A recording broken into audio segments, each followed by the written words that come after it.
Bu mahnımı Tofiq abimizin adından Onur, Umut, Uğur abimizə həsr edirəm.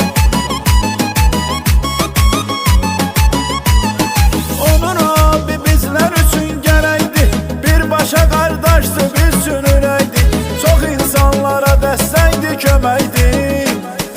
Onur abimiz ürəkdi, ürəkdi, çoxuna gərəkdi, gərəkdi, gərəkdi.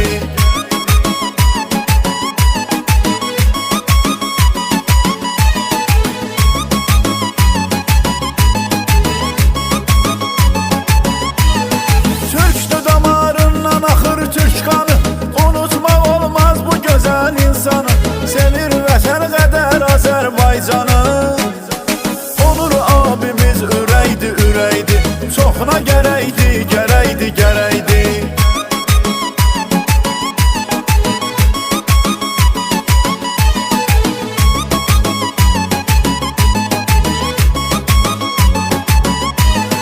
Bəzi adamlar gözündə alçalıb, dayaq durub, çoxsuna dəstək olub, məsəl var əl tutmaq əlidən qalır.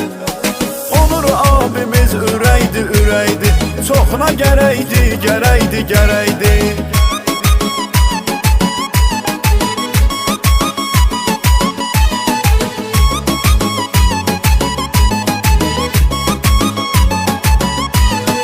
Uğur Umud abi ilə yaxındı, Onur abi döynən ürəkdi, candı, abi sizdən ayrı yoxdu, yalandı.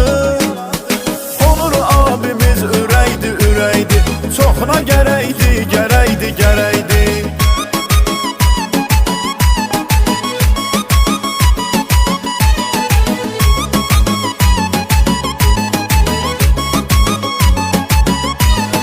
Yaddaşımızdasız bizim həmişə, canımda qurban sizi tək qardeşə, qızıl sahəsini də seçmisiniz peşə.